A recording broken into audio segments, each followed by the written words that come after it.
auprès de lui. Alors, dans l'enceinte du stade, d'abord vous reconnaissez qu'il y a eu des meurtres, il y a eu des personnes qui ont perdu leur vie au stade. Vous pouvez le confirmer devant ce tribunal? Bon, moi j'ai pas vu de corps.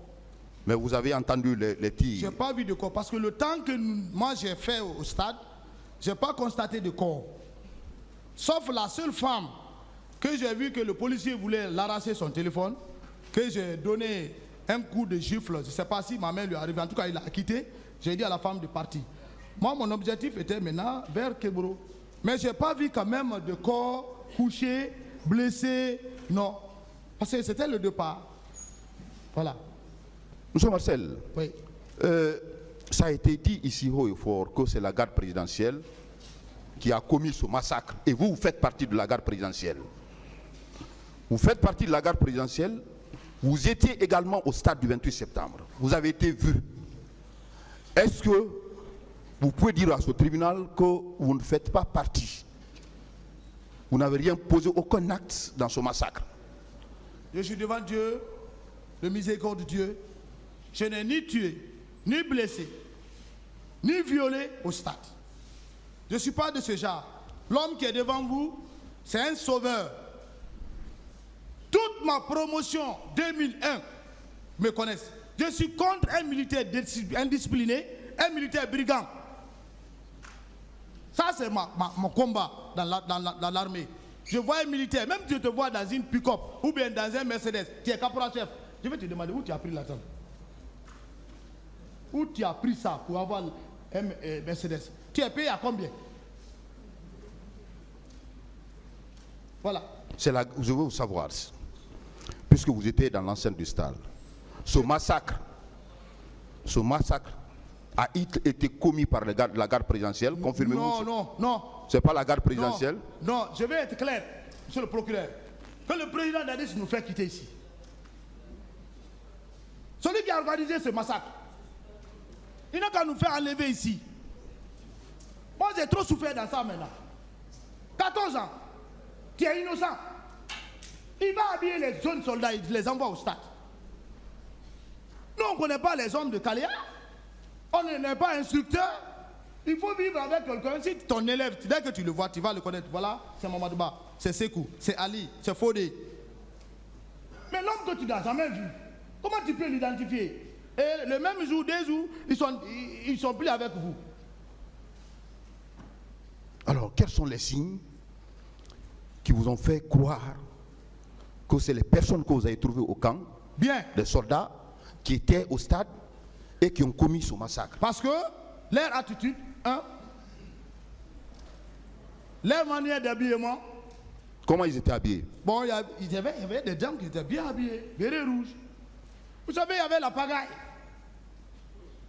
Il y avait la pagaille au mois de CNDD. Moi-même, j'ai signalé ça au commandant Toumba. J'ai dit, mais il y a trop de pagaille à la présidence ici. Si tu vois seulement quelqu'un, même les gendarmes, ils portent béret rouge. Même un mécanicien qui vient là-bas, il est là de service, il a béret rouge. Vous voyez? Donc, leurs miliciens, on va appeler comme ça, les soldats qu'ils ont déployés pour leur planification, ils les ont habillés de la même manière. Il y avait des hommes en celle-ci. Oui, parce que quand les gens parlent, il faut être fier de le parler. L'histoire là était... La mort, c'est une seule fois. Chacun de nous va mourir. Tu peux rester en train de dormir, tu meurs. Moi, j'ai perdu mon père, tous ceux qui sont là derrière moi, je suis en prison 14 ans. Ils sont tous morts. Moi aussi, je suis un mortel, je vais mourir un jour. Mais que Dadis prend le courage. Il n'a qu'à prendre le courage de nous enlever devant le tribunal. Un chef d'État, militaire, tu ne peux pas assumer ce que tu as planifié. Tu veux mettre ça à la disposition de qui? C'est lui le planificateur. Celui qui connaît qui il a envoyé. 150 morts, monsieur le procureur. 150 morts. Un président de la République. Il dit qu'il ne connaît pas quelqu'un. D'autres questions? Alors, donc vous confirmez qu'il y avait des civils en dehors des militaires? Ça, c'est clair. Il y avait des hommes qui arboraient les coris. On ne parle même pas.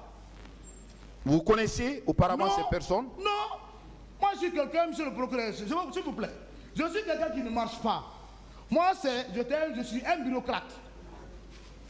Quand j'entends certains dire, ils n'ont qu'à demander le niveau de Marcel. Moi, j'ai mon doctorat de vie.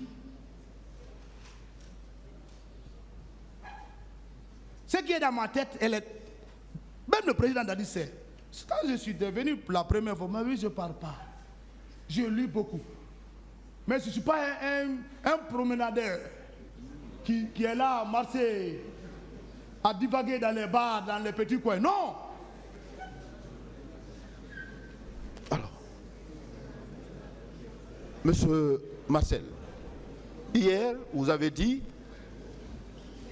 avoir vu commandant Toumba au stade. Vous avez vu Begré. À la rentrée. À la rentrée. Oui. Vous avez vu Makambo. Oui. Vous avez vu colonel Kegoro. Tebro, lorsque je sortais, c'est à ce temps que je l'ai constaté avec le leader, M. Selidane Diallo, le président de l'UFDG. C'est lorsque j'ai constaté ça, c'est ça que ma rage est venue. La rage militaire. Il faut être courageux, hein? Sinon je ne pouvais pas affronter Tebro avec ses hommes. Moi, je n'ai pas peur. Est-ce que vous avez affronté Tegoro? Mais je l'ai affronté. Il a dit autre chose. Mais regardez, monsieur le procureur, vous avez vu, à la clinique Ambroise, Tegoro n'arrive même pas à se situer. Parce qu'il sait, s'il touche Marcel... Je reviendrai sur la clinique.